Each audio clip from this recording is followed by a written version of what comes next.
Hey, how's it going, everyone? My name's B. This is Thoughts on Thoughts. Today, I wanted to really look at OCD and anxiety, which is something that's kind of close to my heart because it's something I've had to deal with, most of my life.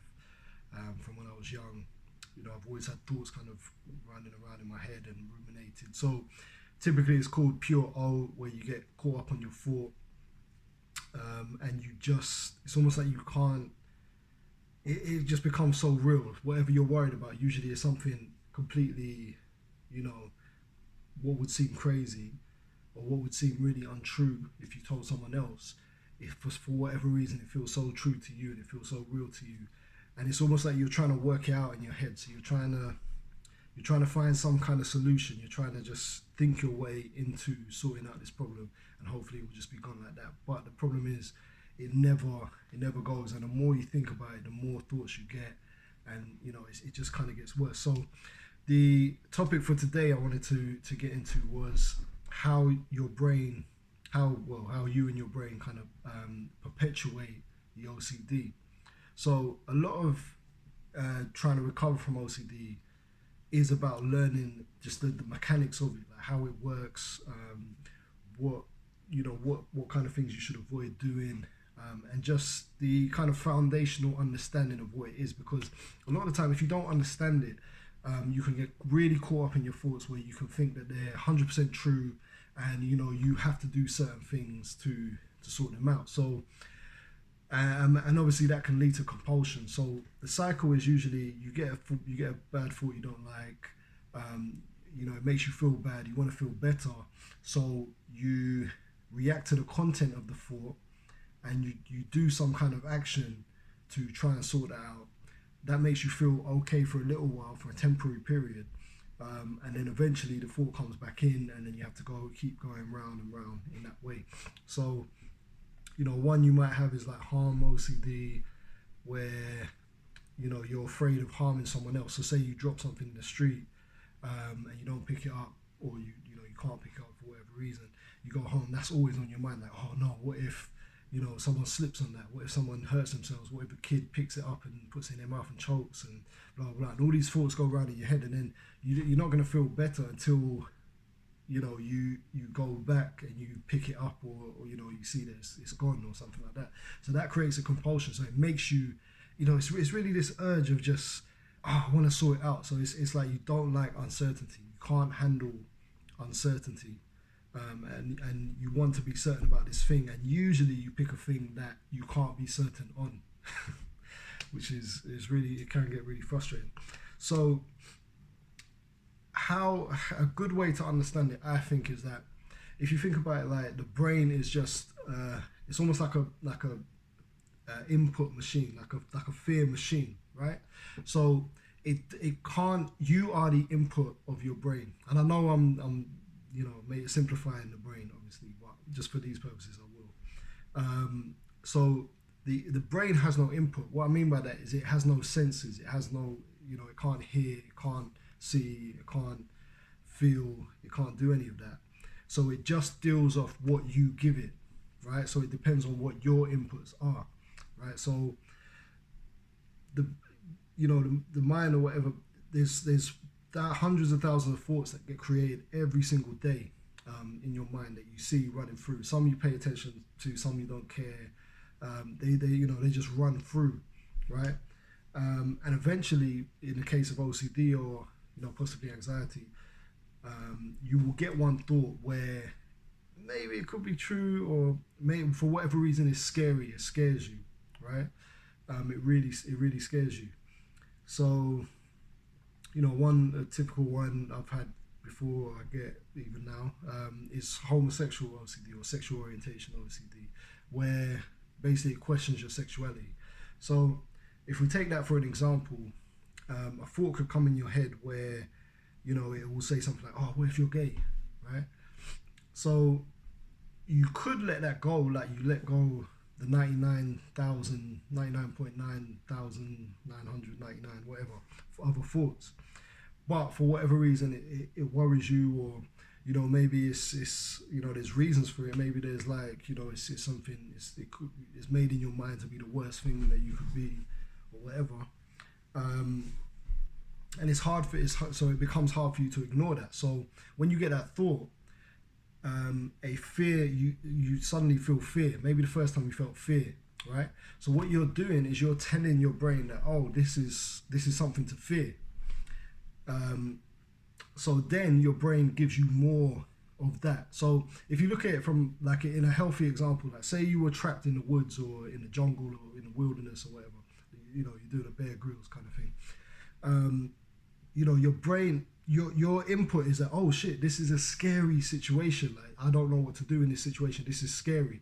So it's a realistic thing to pass that input to your brain, and your brain will say, okay, cool, I'm going to keep you alert. I'm going to keep giving you thoughts. I'm going to keep giving you kind of worst case scenarios because we're trying to keep alive. We want to stay alive here.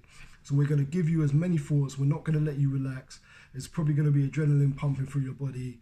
But we're going to keep you alert. You need to look out for snakes. You need to look out for this. You need to look out for that.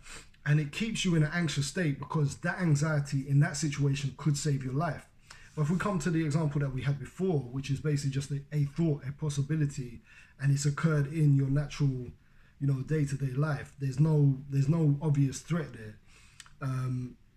If you translate it to that, what it means is that you're telling your brain that, oh, this is as scary as being in the jungle, for example.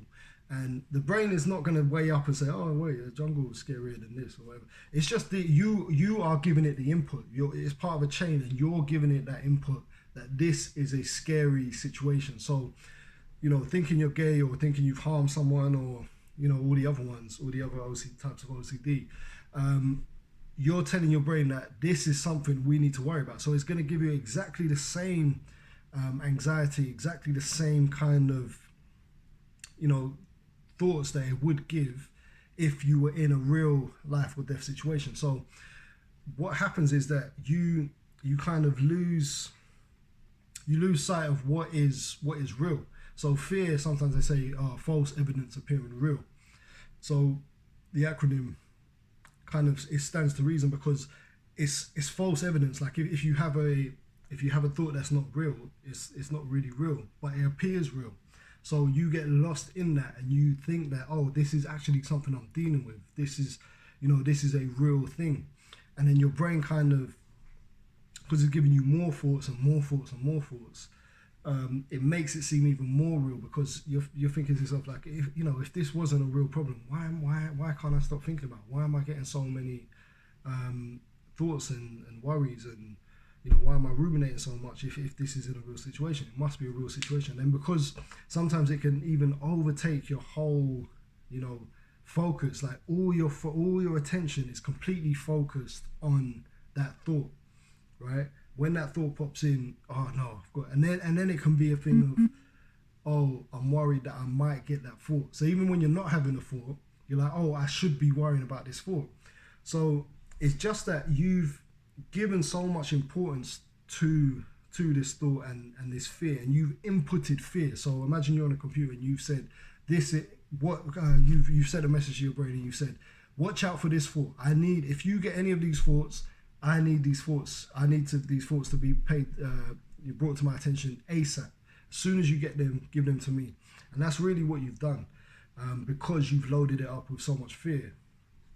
So then the question becomes, what do you do to change that? How do you change that? Once you're caught in this fear loop of, you know, worrying, and then your brain giving you more thoughts, and then you worrying about the more thoughts that it's giving, and how do you get out of that? So the real thing is that you can't get out of that because now, because you're so attached to your thoughts, because you believe that you are your thoughts, you genuinely believe that these thoughts you're having are you. So you can't then think your way out of it. You can't say, oh, I need to stop thinking and I'm going to stop. Blah, blah. So the only thing you can do is realize the truth of them is that, you know, these are just thoughts, that these are the fear response kind of gone crazy, and not react. So what you've got really in your favor, or in terms of what you can do, is you cannot react. So every time you get this thought, previously you'll react with fear. So you say, oh no, I've got this thought. Again, giving your brain messages. Oh, this is cool. We need more of these. We need more of these. That's what you're doing. If you react with fear. So if you're at a crossroads where you're saying, oh, should I react with fear? And sometimes it feels good because it's kind of like you know, like if you got itchy eye or something like that, hay fever, I get that sometimes. If you got itchy eye, sometimes you feel like, oh, I just need to itch it. I need to itch it. I need to itch it. And then you'll itch it, and then it will kind of feel alright. Like it will be red, and it will feel horrible. It won't feel normal, but it will feel better than it did when it was itchy because you kind of scratch that itch. But then it will itch again, and it will get worse and progressively worse and worse and worse. So at some point, you have to just feel the itch and not scratch it and not rub your eye. You have to do that. Otherwise, it's going to be a constant thing that you're going to have to deal with. So it's the same with anxiety. It's the same with OCD. It's like an itch. You'll get this thought, and because you've itched it before, because now your eye's red or your mind's red. You can say in this instant, your mind's red. So it's annoying. It's hard to sit with. It's hard to sit with that feeling, that itch. But you have to eat. It's the only way out, because the other way is just to constantly itch. So that's cool. You can itch all the time, but your eye's gonna be messed up. Your health's gonna be messed up, whatever. So you have to sit with that itch, and just experience it for what it is, and not even expect it to go, right? So just sit with that. So when you get that thought, you just you sit with that. So you'll have the option of saying, okay, should I think more about this thought, or should I really think about it, or should I do some research, or should I go to the situation and sort it out? Should I ask someone? Should I get reassurance? Should I do all that? And all of those are efforts to itch. They're itching. That's you itching. So you need to really try your hardest just to not react to it. As scary as it might seem, if you know the basis of it, that it's just a thought, you're not your thoughts, it's a fear response that's been built up, and you need to choose not to respond to it, and not to itch, not to scratch that itch. If you do that, eventually, obviously, the amount of thoughts that you'll get, because by not responding to it, you're telling your brain that, oh, wait a minute, this isn't actually that important. Right? So eventually, your brain at first will say, "Oh, but wait, no, but we've been worried about this for years. Like this might be important. Like let's think about it. And he said, no, it's not that important. It's not that important. But you can, keep telling me if you want, but I'm not going to respond. And the more you do that, eventually your brain will just say, "Oh, okay, cool. I guess it's not actually that important." It did seem like there was a lion trying to attack you, but maybe there's not. You're the input guy. I don't know. So eventually, your brain will stop giving you them, just because it's trying to conserve as much energy as possible.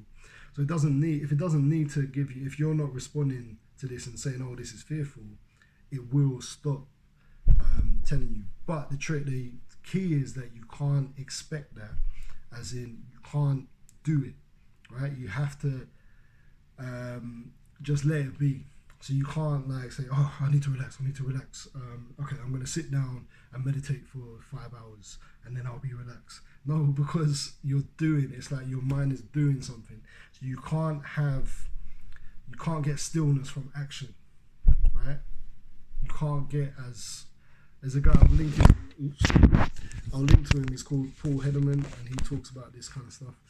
But what he'll say is that you can't get stillness from action, which is you can't get peace from doing an action, which seems like common sense, but we, especially with OCD and this type of thing, is that we often think that we need to do something, we need to do this, we need to do that, and it's just not the case. So I know it is difficult, but you really have to try your best not to respond, and know that if you respond in a compulsive way, or if you do something because of the anxiety, it is only going to extend it.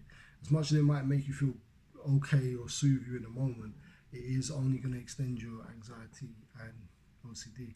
Anyway, that'll be it for now. But yeah, so I wanna just give you like a new take on, or not a new take, but my take on OCD and the experience I've had, and kind of look at it from a different angle, which may or may not be helpful. If it's helpful, then cool. If it's not, then cool. But anyway, I hope you enjoyed the video, and yeah, speak soon.